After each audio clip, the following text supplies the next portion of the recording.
بسم الله الرحمن الرحيم.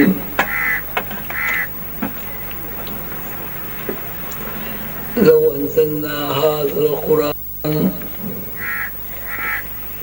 على جبل لرأيته خاشعا متصدعا من خشية الله وتلك الأمثال نضربها للناس لعلهم يتفكرون.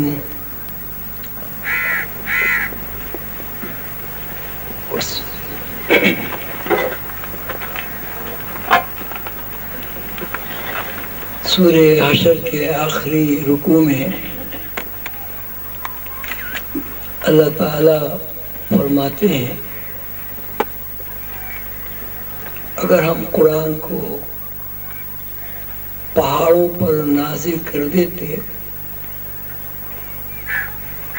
تو پہاڑ ڈر کر خوف زدہ ہو کر اور لرز کر ریزہ ریزہ ہو جاتے. خاشعا متصدعا من خشیت اللہ وتلك الأمثال نضربها للناس لعلهم يتفكرون. اور اللہ تعالیٰ مثالیں دے کر انسانوں کو بتاتا ہے تاکہ لوگ آسانی کے ساتھ اللہ کی بتائی ہوئی باتوں پر غور و فکر کریں. قرآن کا نزول اور پہاڑوں کا تذکرہ، قرآن کی طاقت کا تذکرہ اور پہاڑوں کی مضبوطی کا تذکرہ ہمیں اس طرح متوجہ کرتا ہے یہ جو قرآن مسلمانوں کے گھروں میں موجود ہیں،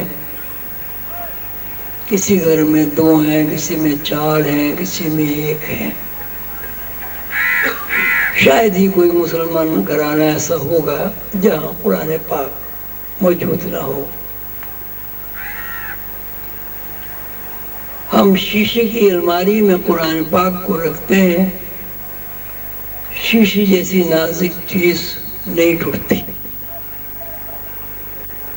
لکڑی کے تختے پر قرآن کو رکھتے ہیں، تختے پر کوئی اثر نہیں ہوتا. انسان قرآن کو سر پر رکھ کر جھوٹا حلف اٹھاتا ہے،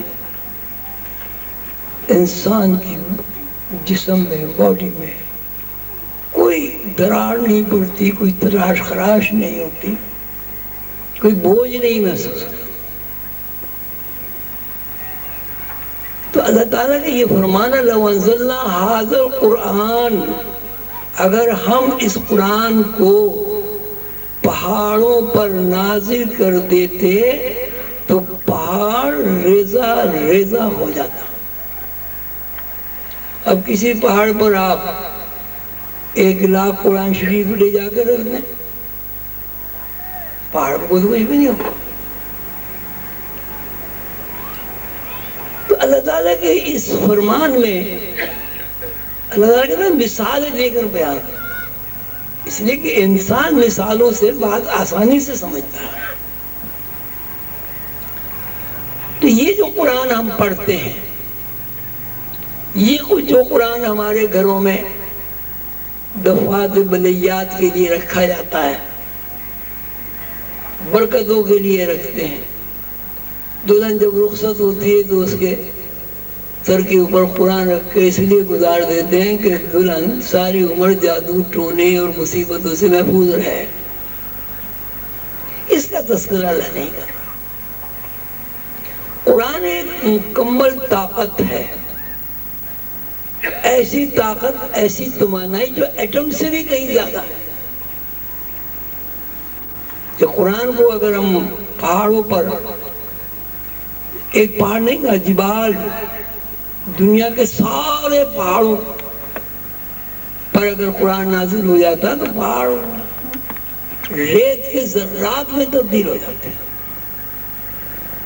تو اللہ تعالیٰ قرآن پاک کی اس طاقت کا تذکرہ کر رہے ہیں جو طاقت لائف اسٹریم ہے اور جو طاقت آج کے دور میں ایٹم ہے اور جو طاقت آج کے دور میں لیزر بیم ہے. لو انزلنا هذا القرآن على جبل لرأيته خاشعا متصدعا من خشية الله. قرآن پاک میں اللہ تعالیٰ نے یہ بھی فرمایا ہے لا يغادر صغيرة ولا كبيرة إلا أحصاها. قرآن ایک ایسی دستاویز ہے، ایک ایسی مکمل ریکارڈ ہے کہ جس میں دنیا کی، دین کی، زمین کی، آسمان کی، دنیاوی تمام علوم کی، روحانی علوم کی ہر چھوٹی سے چھوٹی اور ہر بڑی سے بڑی بات کا وضاحت کے ساتھ تذکرہ کر دیا گیا ہے. لیکن سوال یہ ہے کہ 1500 سال سے مسلمان قرآن پڑھ رہا ہے. رمضان شریف میں پورا قرآن سن لیتے ہیں. کئی حضرات و خواتین ایسے بھی ہیں جو رمضان میں 10 12 15 16 قرآن ختم کر لیتے ہیں. تو قرآن کی توانائی کا تذکرہ اللہ تعالیٰ فرماتے ہیں کہ پہاڑ ریزہ ریزہ ہو جائیں گے. انسان کے اوپر اثر کیوں نہیں ہوتا؟ انسان کا ریزہ ریزہ ہونا تو بات کی بات ہے، اس کی آنکھ سے تو ایک آنسو بھی نہیں نکلتا. کسی غم اور پریشانی سے وہ رو سکتا ہے، لیکن قرآن کی حکمت کی غفلت کی بنیاد پر اس کے اندر کوئی احساس نہیں ہوتا.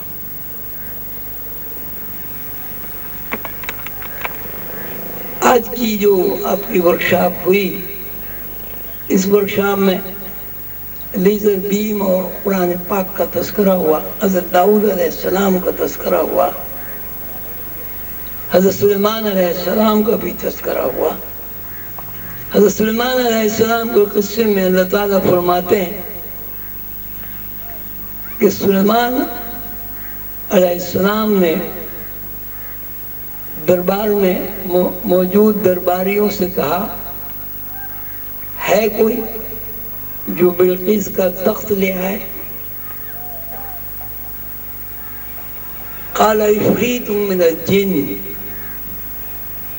دربار میں موجود ایک جن نے کہا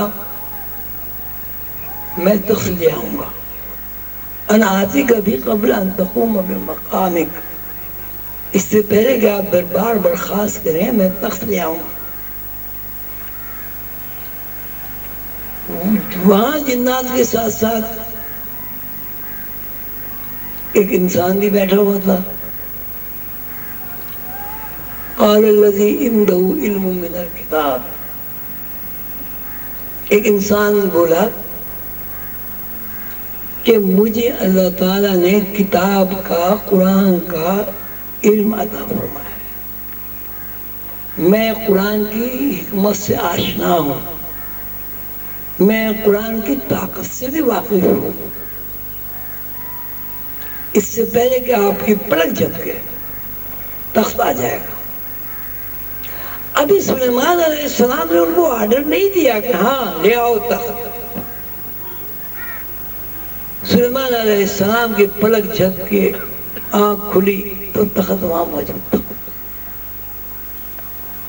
یعنی اس بندے کے اندر اللہ تعالیٰ نے ایسی صلاحیت ودیت کر دی تھی کہ ابھی وہ یہ کہہ ہی رہا ہے کہ آپ کی پلک جھپکنے سے پہلے تخت موجود ہو جائے گا، اور بنفس نفیس جسمانی طور پر تخت وہاں موجود ہو گیا. وہ بندہ کہتا ہے قال الذی عنده علم من الکتاب. جب لوگوں حیران ہو گئے کہ یہ کیا ہوا، 1600-1700 میل کا سفر بتاتے، یہ کیا ہوا کہ 1600-1700 میل سے تخت اوریجنل شیپ میں کس طرح آ گیا؟ ہوا میں اڑ کے آ گیا؟ کیا ہو گیا؟ جب اس نے لوگوں کو حیران دیکھا دربار میں تو اس نے کہا نہیں، اس میں کوئی حیرانی کی بات نہیں ہے، مجھے اللہ تعالیٰ نے کتاب کا علم عطا کیا ہے۔ یہی صورت آپ کو حضرت داؤد علیہ السلام کے قصے میں اللہ تعالیٰ بیان کرتے ہیں کہ ہم نے اس کے ہاتھ میں ایسی طاقت دے دی کہ لوہا نرم ہو جاتا تھا اور وہ اندازے سے جوڑ جوڑ کر کڑیاں بناتا تھا اور لوہے کے خود بناتا تھا۔ خود اسے کہتے ہیں جو سر پہ جنگ کے زمانے میں اوڑھ لیتے ہیں، پورا ٹوپا ہوتا ہے اور اس پہ تلوار اثر نہیں کرتی۔ تو یہ جو آج کی ورکشاپ ہوئی، اس کے پیچھے اگر قرآنی حکمت تلاش کی جائے تو وہ یہی ہے کہ اللہ تعالیٰ نے مسلمانوں کو ایک ایسی دستاویز عطا کی ہے رسول اللہ صلی اللہ علیہ وسلم کے واسطے اور وسیلے سے کہ اس کتاب سے جو چاہے کام دے سکتا۔ اس میں اور بہت قصے بھی ہیں، مثلا حضرت عزیر کا قصہ ہے کہ وہ بستی سے گزرے، انہوں نے کہا کہ اللہ تعالیٰ آپ یہ فرماتے ہیں کہ میں دوبارہ زندہ کر دوں گا، آباد کر دوں گا، یہ بستی تو بالکل سب لوگ مر گئے، مکان گر گئے، آثار قدیمہ ہو گئے، یہ دوبارہ بستی کیسے آباد ہوگی؟ اللہ تعالیٰ نے یہ بات سن لی، سنتے ہی سب باتیں سو گئے، ساتھ میں ان کے گدھا بھی تھا، ناشتےدان میں کھانا تھا۔ اب جب سو کے اٹھے تو ناشتےدان کھولا، کھانا اسی طرح محفوظ تھا، جس سے ڈیپ فریز میں کھانا محفوظ ہوتا ہے۔ جب گدھے کو دیکھا تو اس کی جو ہڈیاں ہیں وہ بھی راکھ ہو چکی تھی۔ ہڈی بہت دیر میں راکھ ہوتی ہے، جسم تو گل سڑ جاتا ہے لیکن ہڈی بہت دیر میں راکھ ہوتی ہے۔ اللہ تعالیٰ نے کہا کہ دیکھو تمہارا گدھے کو دیکھو، اب بستی کو دیکھو۔ وہ بستی ہے نا، پورا شہر آباد تھا، چہل پہل۔ اسی طرح حضرت ابراہیم علیہ السلام نے اللہ تعالیٰ سے فرمایا کہ اے اللہ، آپ کہتے ہیں کہ مرنے کے بعد دوبارہ ہم زندہ کر دیں گے، کس طرح زندہ کر دیں گے؟ کس طرح زندہ ہو جائیں گے سارے لوگ؟ اللہ نے فرمایا کیا تمہیں یقین نہیں ہے؟ حضرت ابراہیم علیہ السلام نے کہا اللہ تعالیٰ آپ کی ہر بات میں مجھے یقین ہے، لیکن میں ایک دلی اطمینان چاہتا ہوں، دیکھنا چاہتا ہوں، مشاہدہ کرنا چاہتا ہوں۔ اللہ تعالیٰ نے فرمایا 4 پرندے لو، سب کو ذبح کرو اور سب کو ایک جگہ خیمہ میں ڈالو، اس کی ڈھیری بنا کے ایک پہاڑی پہ رکھ دو اور پرندوں کو اللہ کے نام پر بلاؤ۔ جیسے حضرت ابراہیم علیہ السلام نے اللہ کے نام پر پرندوں کو بلایا، وہ پرندے زندہ ہو گئے۔ حضور قلندر بابا اولیاء رحمۃ اللہ علیہ سے جب میں نے اس بارے میں استفسار کیا اور پوچھا کہ کیا صورت ہوئی، تو انہوں نے فرمایا کہ بھائی ایسا ہوا کہ قیمہ ایک جگہ رکھا ہوا ہے 4 پرندوں کا، ایک کبوتر ہے، ایک مرغی ہے، چڑیا ہے، فاختہ ہے۔ تو جب حضرت ابراہیم علیہ السلام نے اللہ کا نام لے کر انہیں بلایا کہ تم زندہ ہو جاؤ، تو جس پرندے کی جو بوٹی تھی، جس پرندے کی جو ہڈی تھی، وہ وہاں سے الگ الگ اٹھی اور ہر پرندے کے اندر جمع ہو کے 4 پرندے زندہ ہو گئے. مرغی جب زندہ ہوئی تو مرغی کی بوٹی چلی گئی، وہاں سے کبوتر سے تو کبوتر کی بوٹی چلی گئی، چڑیا کو سے، اور وہ 4 پرندے. اب اس سے یہ بھی بخوبی اندازہ ہوتا ہے کہ اللہ تعالی کسی چیز کو سمجھنے کے لیے، اطمینان کرنے کے لیے اگر بندہ اللہ سے درخواست کرے تو اللہ تعالیٰ اس کو برا نہیں مناتے. اللہ تعالیٰ اطمینان قلب، مشاہداتی طور پر اس کو دکھا دیتے ہیں سب کچھ. اور ویسے بھی قرآن پاک میں آپ دیکھیں ہر جگہ تفکرون، فکر کرو، تعقلون، کہ عقل والے ہی سوچ بچار کرتے ہیں. جگہ جگہ اللہ تعالیٰ نے تفکر کی دعوت کی ہے. یہ جو ایک اللہ تعالیٰ کا قرآن ہے، کتاب ہے، جو رسول اللہ صلی اللہ علیہ وسلم پر نازل ہوئی، اس کتاب کے اندر اللہ تعالیٰ نے پہلے حضور پاک صلی اللہ علیہ وسلم کو علم سکھایا، پھر حکمت سکھائی. پہلے قرآن پڑھا جائے گا،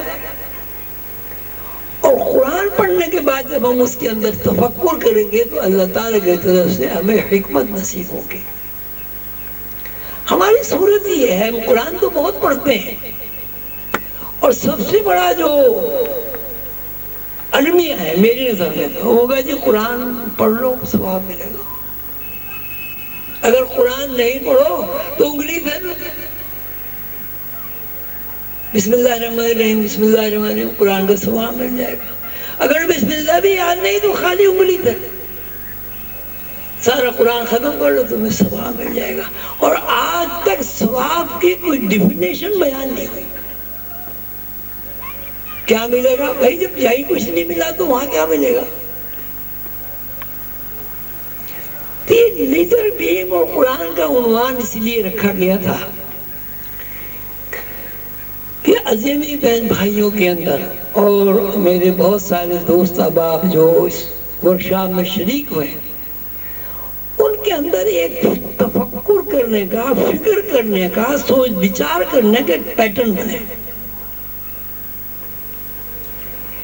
انسان اور حیوان میں بنیادی فرق یہی ہے کہ حیوانات کو جو عقل و شعور دے دی گیا ہے جبلت کے تحت، وہ اس سے آگے پیچھے نہیں ہوتے. آپ نے بھیڑوں کی مثال سنی ہوگی. جو آگے والی بھیڑ ہے اس کے آگے کنواں ہے، وہ بھیڑ کنویں میں گر جائے گی. 100 بھیڑیں اگر ہوگی 100 کے 100 کنویں میں گر جائے گی. ان کے اندر فہم ہی نہیں ہے کہ بھائی یہ میری آگے والی بھیڑ تو گر گئی، میں ذرا سا رستہ بدل لوں. اس لیے اس کے اندر تفکر ہے. اگر انسان کے اندر تفکر نہیں ہے تو انسان میں اور بھیڑ میں ذرا سا برابر میں فرق نہیں. لیزر بیم ہو یا ٹائم اسپیس کی نفی ہو یا حضرت عزیر علیہ السلام کے قصے میں ڈی فریزر کا قانون بیان ہوا ہو، یہ سب ان لوگوں کے لیے ہے جن لوگوں کے اندر تفکر موجود ہے، جو لوگ سمجھنا چاہتے ہیں، جو لوگ عقل و شعور کو استعمال کرتے ہیں.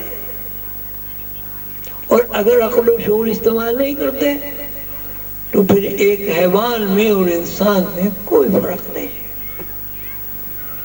جہاں تک عقل کا تعلق ہے، عقل تو یہاں ہر زیرو میں موجود ہے. چڑیا میں بھی موجود ہے، ٹڈے میں بھی موجود ہے، چھوٹی سے چھوٹی چیونٹی میں بھی موجود ہے.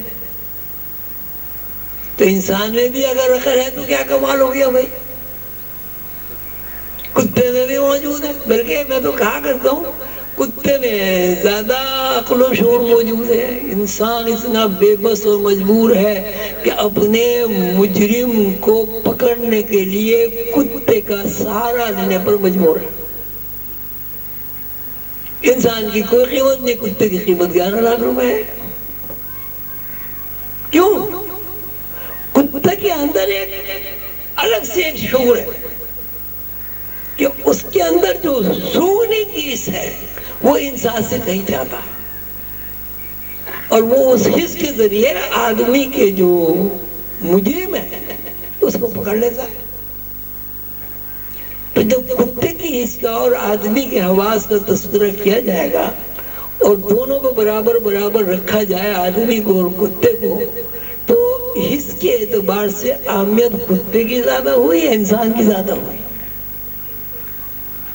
اس میں شرمانے کی بات نہیں ہے جی، سب بولو نا۔ آپ کا عجیب بات ہے، آپ اپنے آپ کو کتے سے کم اہم قرار دے رہے ہیں۔ اب سوچ کے بولو، جب آپ کہیں گے کہ ہم کتے کی زیادہ اہمیت ہے تو ہم سب کتے سے کم تر ہو جائیں گے۔ نہیں، اگر انسان کے اندر اللہ کی دی ہوئی صلاحیت کو استعمال کرنے کا علم موجود ہے تو انسان حیوانات کی سب سے الگ ہو گیا ہے، اور اگر انسان نے اللہ کی دی ہوئی صلاحیت کو استعمال نہیں کیا، وَيُعَلِّمُهُ الْكِتَابَ وَالْحِكْمَةَ، علم سیکھ کر حکمت حاصل نہیں کی تو اس کی حیثیت کتے سے زیادہ نہیں ہے۔ پورا عالم اسلام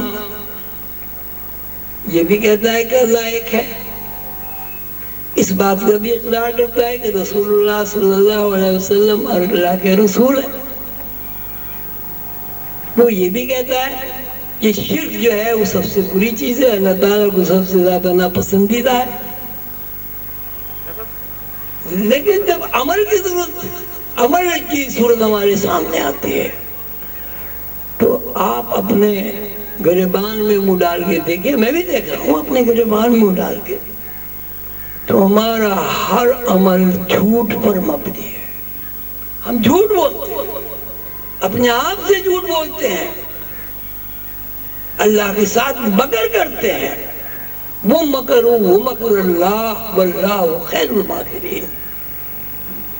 جب ہم اپنے آپ کو مسلمان کہتے ہیں اور رسول اللہ صلی اللہ علیہ وسلم کا امتی کہتے ہیں، اگر امتی ہونے کے بعد ہم قرآن کی حکمت سے واقف نہیں ہوئے، جو امت مسلمہ کا اعزاز ہے، تو کیا ہم جھوٹ نہیں بول رہے ہیں؟ کیا ہم اپنے آپ کو دھوکہ نہیں دے رہے ہیں؟ قرآن ہمارے گھروں میں رکھا ہوا ہے، اس کی انوار و تجلیات کا ہمیں علم ہی نہیں ہے، اس کی طاقت سے ہمیں فائدہ ہی اٹھانا نہیں آتا۔ قرآن بتاتا ہے کہ ہم نے حضرت داؤد کو علم دیا، اس کے ہاتھ میں ایسی لہریں جمع ہو جاتی تھی جن لہروں سے لوہا نرم ہو جاتا تھا، وہ موڑ کے اس کی زرہیں بنا لیتے تھے۔ قرآن بتا رہا ہے کہ سلیمان کے دربار میں ایک جن تھا، اس کا بھی یہ علم تھا کہ دربار برخاست ہونے سے پہلے تخت موجود ہو جائے گا۔ ابھی تک سائنس نے اتنی ترقی نہیں کی کہ کسی چیز کو اوریجنل شکل میں ایک جگہ سے دوسری جگہ پہنچا دے۔ وہاں ایک انسان بھی تھا، وہ کہتے جی میرے پاس تو کتاب کا علم ہے۔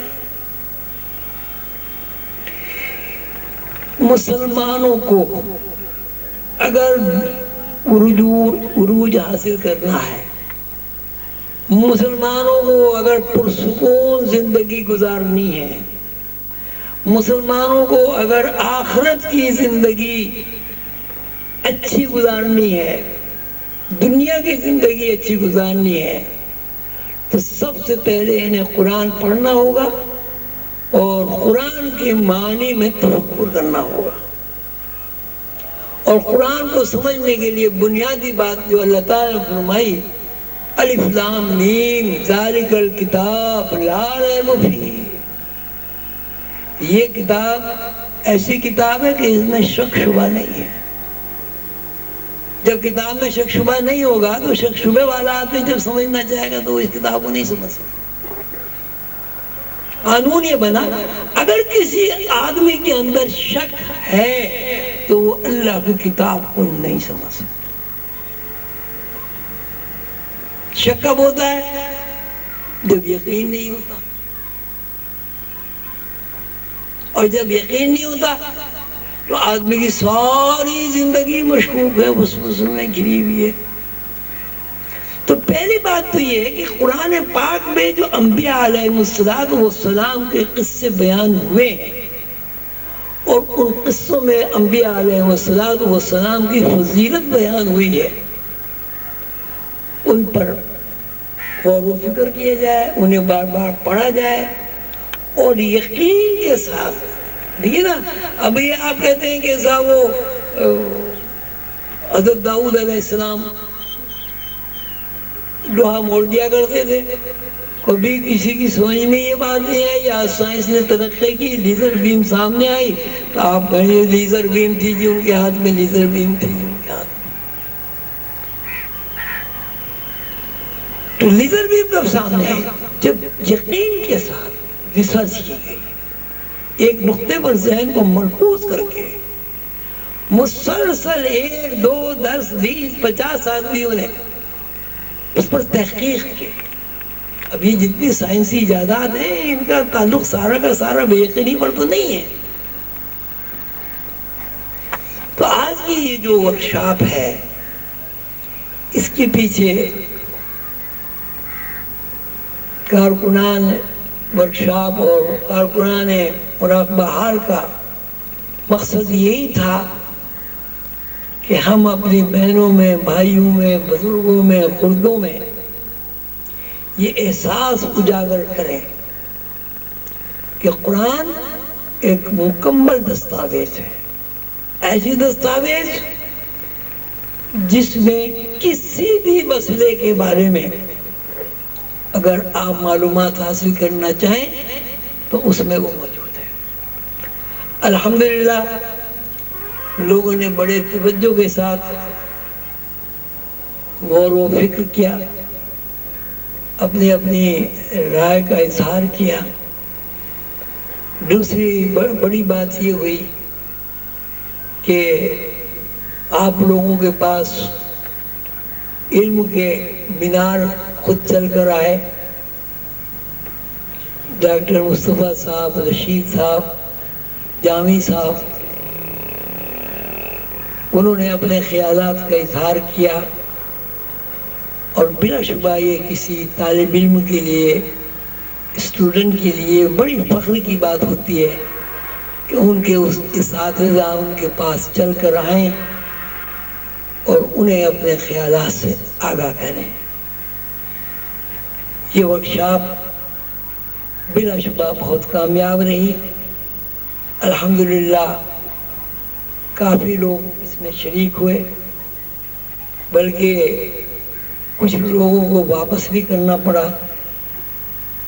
اب آپ حضرات کا یہ کام ہے کہ اس ورکشاپ سے جو آپ کو تفکر ملا ہے، اس ورکشاپ سے جو آپ کو یقین کی دولت نصیب ہوئی، مثلا جتنے بھی لوگ یہاں بیٹھے ہوئے انہوں نے ڈسکشن کیا، تو ہر آدمی کی بات سنی، یقین کے ساتھ سنی، اپنی بات کہی یقین کے ساتھ کہی۔ یہ جو 1.5-2 گھنٹے آپ بیٹھے رہے، اس 1.5-2 گھنٹے کے ماحول میں آپ اگر تلاش کریں تو آپ کو کہیں شک اور وسوسہ نہیں رہے گا، اور یہ اللہ تعالیٰ کی طرف سے بہت بڑی نعمت ہے کہ یقین کا ایک ماحول بن گیا، اور یقین کے ماحول میں آپ نے اتنے گھنٹے گزار لیے۔ اس سے یہ بھی پتہ چلتا ہے کہ اگر ہم ذرا سا بھی اپنے آپ کو تیار کریں اور قرآن کے معنی اور مفہوم پر غور کریں تو ہمارے اندر سے شک نکل جائے گا، اور یقین کی طاقت اللہ کی طرف سے ہمیں ملے گی۔ اللہ تعالیٰ فرماتے ہیں وَلَقَدْ يَسَّرْنَا الْقُرْآنَ لِلذِّكْرِ فَهَلْ مِن مُدَّكِرٍ، ہم نے قرآن کا سمجھنا آسان کر دیا، ہے کوئی سمجھنے والا؟ اس کو پھر غور کریں، ہم نے قرآن کا سمجھنا آسان کر دیا ہے کوئی سمجھنے والا؟ یعنی اللہ تعالیٰ دعوت دے رہے ہیں کہ اگر تم قرآن کی حکمت پر غور کرو گے تو یہ پھر ہماری ذمہ داری ہے کہ ہم قرآن کا سمجھنا تمہارے اوپر آسان کر دیں گے. جیسے آج کی اس نشست میں جتنے بھی حضرات ماشاءاللہ تشریف فرما ہے، کوئی آدمی یہ نہیں کہہ سکتا کہ صاحب میں جب بات ہو رہی تھی مجھے وسوسہ آ رہا تھا، مجھے خیال آ رہا تھا پتہ نہیں یہ بات صحیح ہوگی یا غلط ہوگی. کیوں بھائی ایسا تو نہیں تھا نا. 1.5-2 گھنٹے آپ یقین کی دولت سے مارا مال ہوتے رہے. کیوں؟ آپ نے قرآن پاک میں خلوص نیت سے تفکر کیا، قرآن کو سمجھنا چاہا. جب آپ نے قرآن کو سمجھنا چاہا، اللہ تعالیٰ نے آپ کے ذہنوں میں یقین کی لہریں دوڑا دی، نور بڑھ گیا. جہاں نور ہوتا ہے وہاں شک نہیں ہوتا. اب اس کا مطلب آپ یہ نہ سمجھ لیجیے کہ نور بھر دیا اللہ تعالیٰ نے تو آپ سارے نورانی ہو گئے. نورانی ہوئے نہ ہوئے، نور کی لذت سے آپ واقف ہو گئے. اللہ تعالیٰ کی جو انوار و تجلیات ہیں، ان انوار و تجلیات کی بارش آپ کے اوپر ہوئی ہے. اب یہ الگ بات ہے کہ نظر نہیں آئی.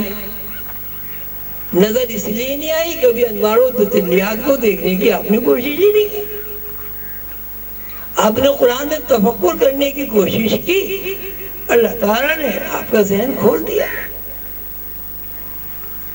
اپنے پیغمبران کرام علیہ السلام کے قصص میں اللہ تعالیٰ کی حکمت تلاش کی.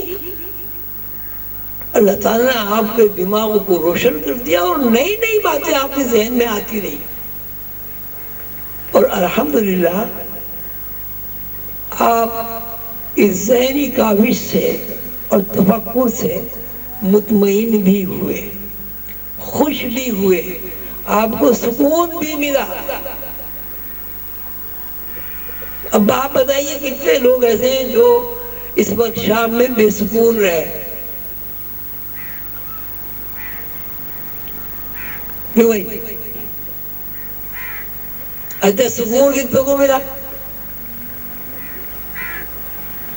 اب دیکھیے ماشاءاللہ یہ سکون کیوں ملا؟ یہ سکون اس لیے ملا کہ آپ نے اپنا ایک مقرر وقت چند گھنٹے اس بات کے لیے وقف کر دیے کہ اب ہم نے اللہ کے کلام میں صرف اور صرف غور کرنا ہے، دنیا کی کوئی بات نہیں سوچی.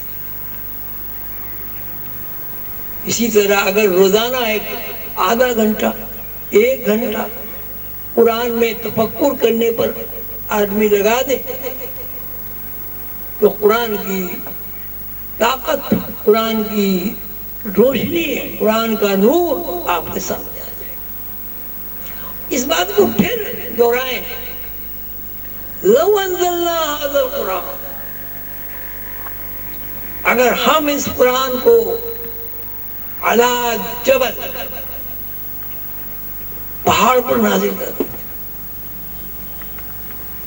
وہ خشیت سے رو کے کپ کپا کے ریزہ ریزہ ہوئے ختم ہو جائے.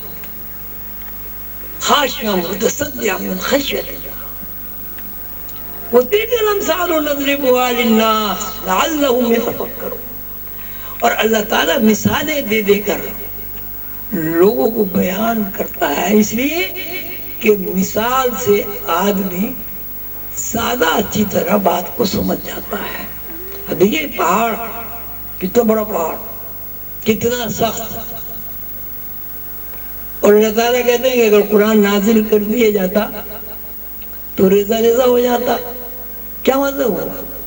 قرآن کے الفاظ میں، قرآن کے حروف میں، قرآن کے نقوط میں، نقطوں میں جو اللہ تعالیٰ کی تجلی کام کر رہی ہے، اللہ تعالیٰ اس تجلی کا تذکرہ کر دیں گے. قرآن پر یہ تجلی نازل ہو جاتا، پہاڑ پر یہ تجلی نازل ہو جاتی. پہاڑ ایسے کوئی دور پہ ہوا،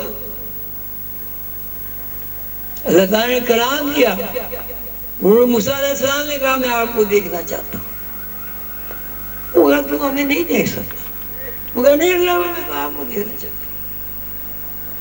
اللہ تعالیٰ نے فرمایا انظر الی الجبل، وہاں بھی پہاڑ کی جگہ ہے، دیکھ پہاڑ کی جگہ، فَإِنِ اسْتَقَرَّ مَكَانُهُ فَسَوْفَ تَرَانِي، اگر تو پہاڑ کو دیکھ سکا تو ہمیں بھی دیکھ لے گا۔ تو پہاڑ جیسی پہاڑ ڈر گیا۔ تو قرآن جو ہمارے پاس ہے اس کی اتنی طاقت ہے، اللہ کا کلام ہے، اس کے اندر اللہ کا نور ہے، اس کے اندر تجلی ہے، اس کے اندر ایٹم کی طاقت ہے، اس کے اندر لیزر بیم ہے، پھر یہ ہمیں فائدہ کیوں نہیں پہنچاتا؟ سیدھی سی بات ہے کہ ہم قرآن کے الفاظ تو دیکھتے ہیں، قرآن کے الفاظ تو پڑھتے ہیں، لیکن ان الفاظ میں جو معنی اور مفہوم ہے، ان الفاظ میں جو نور ہے، اس کی طرف ہم کبھی متوجہ نہیں ہوتے۔ آج کی اس ورکشاپ میں الحمدللہ ہماری توجہ اس طرح مبذول ہوئی کہ قرآن ایک مکمل دستاویز ہے جس میں دین کی، دنیا کی، علوم کی، چاہے وہ علوم سائنس ہوں، چاہے وہ علوم دنیاوی ہوں، چاہے وہ علوم روحانی ہوں، اور چھوٹی سے چھوٹی اور بڑی سے بڑی بات موجود ہے۔ آپ نے تقاریر سنی، ماشاءاللہ اس سے بھی آپ کا حوصلہ بلند ہوا، اور میں شکر گزار ہوں چودھری صاحب کا، شکر گزار ہوں ڈاکٹر رشید صاحب کا، شکر گزار ہوں ڈاکٹر جامی صاحب کا کہ وہ اس محفل میں تشریف لائے اور انہوں نے میرے عظیمی بچوں کا حوصلہ بلند کیا۔ اللہ تعالیٰ مجھے اور ان سب حضرات و خواتین کو خوش رکھے، آمین یا رب العالمین۔